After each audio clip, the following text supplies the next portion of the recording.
Some lefties out there are getting really scared. They're terrified. They're terrified, ladies and gentlemen, that this could be another repeat of 2016. They're worried that the media is giving Donald Trump a pass. Excuse me? Excuse me, he's the one who went out and did the press conference. I don't see Kamala Harris doing any such thing, right? So here's this MSNBC guy who's on late at night going on and on about, this is not fair, this is bad, it's like 2016 all over again, and only people are paying attention to Trump. Okay, watch. The networks could have simply put on the side of the screen, Kamala Harris is a graduate of Howard University and University of California Hastings College of Law. Of course, Donald Trump proved once again today that he is not smart enough to do a news conference by saying something that was provably false in every response he gave to every single... Okay, one has to assume he's just mad here because Donald Trump was insulting the intelligence of Kamala Harris. And apparently that's no-go territory. And if you dare to do that, you're supposed to put something up about how she went to Howard University. Okay, let's go, Larry. Question. Most of those were knowing lies by Donald Trump. But many of the falsehoods Donald Trump spread today in his responses came from that. By the way, can you tell he's reading a prompter? I can tell he's reading a prompter. Did you see how he stumbled there? He had to script that whole thing out. Let's keep listening if you can bear it. Vast well of stupidity that takes up most of his brain.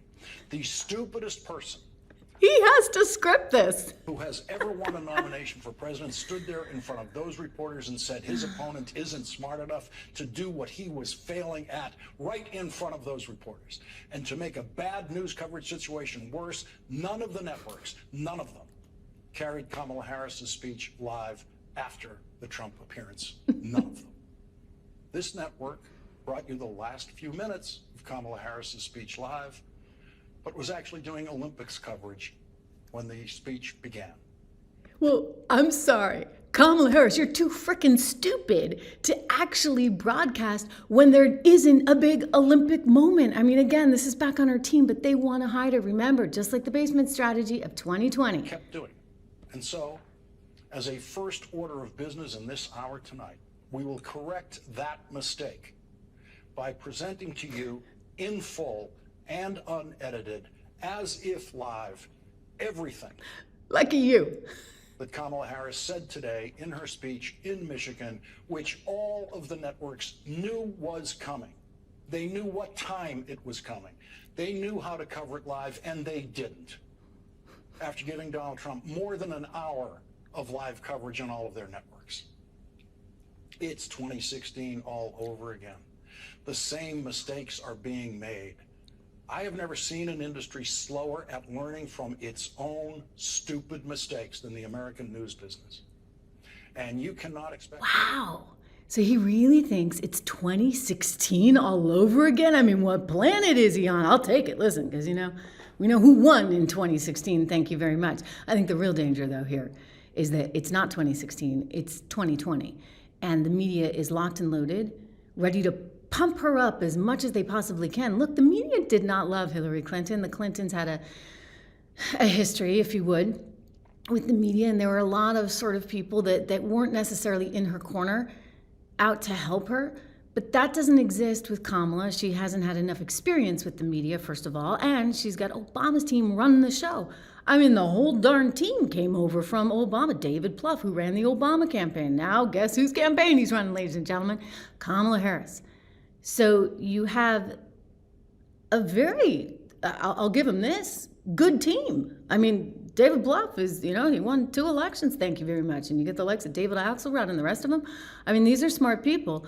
Whether you like Obama or not, he was elected and he got stuff done and he had these people doing it. And so now they're working for her.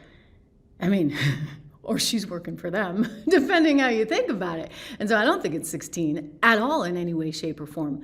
This is a crowd that is there to win, which is why they so unceremoniously unseated none other than President Biden, just like that. But let's think about what's going on, because there's a lot at stake.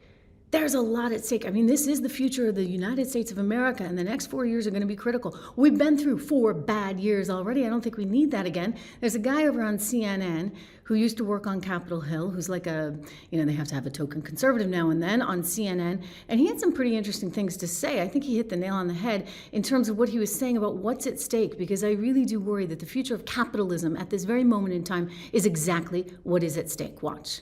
Morning show, CNN News Central. And you said, for Donald Trump, disciplined and on message will deliver the day.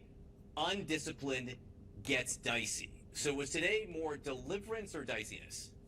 They have to focus on how they're going to frame the election. I think Axe is right. They had a plan to defeat Joe Biden, and the framework was basically strength versus weakness. They executed it every day, and they were winning that framework. Now Interesting, right?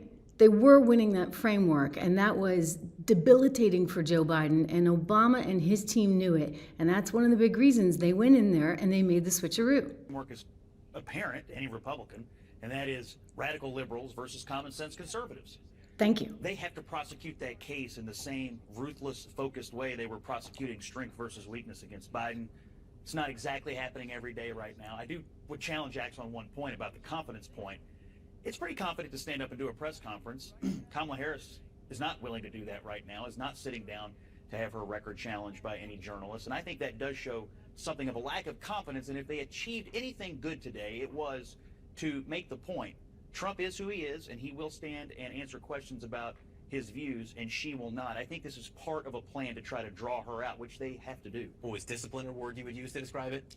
Oh, I think the answer is no, not entirely disciplined, right? Because Donald Trump had a lot to say. He packed a lot in. He didn't go too off the rails, but he definitely was willing to take things in different directions, including even talking about the Federal Reserve, which was really interesting, saying, what the heck are we doing with this Federal Reserve that it doesn't seem to know its you-know-what from its you-know-what.